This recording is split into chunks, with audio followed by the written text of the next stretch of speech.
Hi everybody, it's Tom Woods, January 9th, 2014. Mark Levin is attacking conservatives again and libertarians who support Thomas Jefferson's idea of state nullification of unconstitutional federal laws, that maybe the states have a role to play other than just being doormats, that maybe they might be able to resist unconstitutional federal laws. Well, we can't have that. So we've got attacks coming from Levin against radio host Mike Church, against Kevin Gutzman, the esteemed Madison biographer, who happens to be more of a constitutional originalist than Levin himself is, and also the heroic 10th Amendment Center. And Levin is attacking them not with anything new, but just with recycled talking points straight out of Rachel Maddow. And as usual, it's a lot of name-calling. And I'm not going to repeat the names that he's been calling me and other people, because it's degrading, and it's disgraceful, and so I'm not going to dwell on that. But there is one name that he likes that he copied from Rachel Maddow that he uses all the time. That's neo-Confederate. This is a Marxist term that doesn't really mean anything, but he's claiming that you're a neo-Confederate if you support state nullification. Mark, have you ever read Jefferson Davis's farewell speech to the U.S. Senate? I have a feeling I know the answer, but you might want to check that out before you make this inane neo-Confederate charge. And when in fact, nullification was far more often appealed to by northern states than by southern, and it was used to fight against slavery, not to support it. Levin also attacks an unnamed judge, but we all know it's Judge Andrew Napolitano. All of us are fringe. We're all to be shunned from polite society. And so by implication is Walter Williams to be shunned, because he too is fringe, because he too supports state nullification. Levin listeners, are you sure you want to follow him on this? That now, I bet you guys like Judge Napolitano. I bet you like Walter Williams. You're not allowed to anymore. These people are fringe, citizen. Avoid them. Now, my own interaction with Levin has been limited, but we had a debate over presidential war powers one time. And that was because Levin was defending Obama, saying that Obama had the right to go in to Libya. And I said, of course he doesn't have the right to go into Libya on his own say-so. And so I made the constitutional argument against that, and I was basically just making the arguments that Robert Taft made. Remember Robert Taft, the most conservative member of the U.S. Senate in 1950-51? At that time, Taft made a speech on the Senate floor saying that the correct conservative constitutionalist position is limited presidential war powers.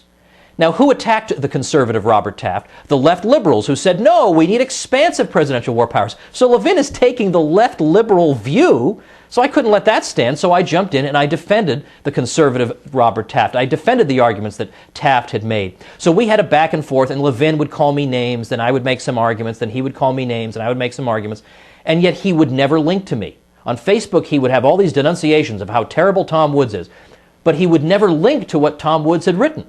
I wonder why. I linked to him every time. Every time. I was so confident in my arguments, I thought, it's okay if people see Levin's arguments. I want them to see how flimsy Levin's defenses of Obama are.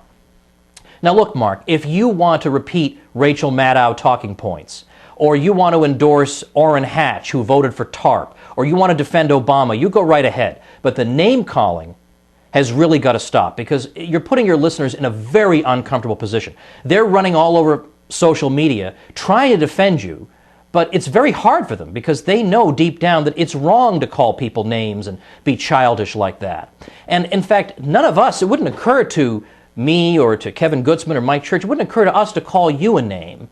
So, I mean, maybe we were just raised differently, I don't know. But your listeners also find that they don't really want to be enemies of Judge Napolitano. They don't want to be enemies of Walter Williams. So don't make them do this. Now, you call me and the whole group of us fringe. Well, if you want to have a battle over credentials, bring it on. Mine are up at tomwoods.com. But I don't think you want to do that. I'm going to take you at your word that you really want to shed light. So how about this? I propose a debate. We debate the following proposition. State nullification is a constitutionally legitimate mechanism of resistance against unconstitutional federal laws. I will argue in the affirmative. Now, if you prefer, we can do a 2-on-2 debate. You can bring a debating partner. That's fine. Or like the old firing line debates, we can do 3-on-3. But if you and I can agree on a mutually satisfactory method of choosing impartial judges, then I propose the following wrinkle. That if you are declared the winner, I will donate $10,000 to your favorite charity. If I am declared the winner, you will donate $10,000 to the 10th Amendment Center. And let me interject, by the way, that since September 2013, I've had my own weekday podcast, The Tom Woods Show. And on my show, I don't call people idiots. I don't scream into the microphone.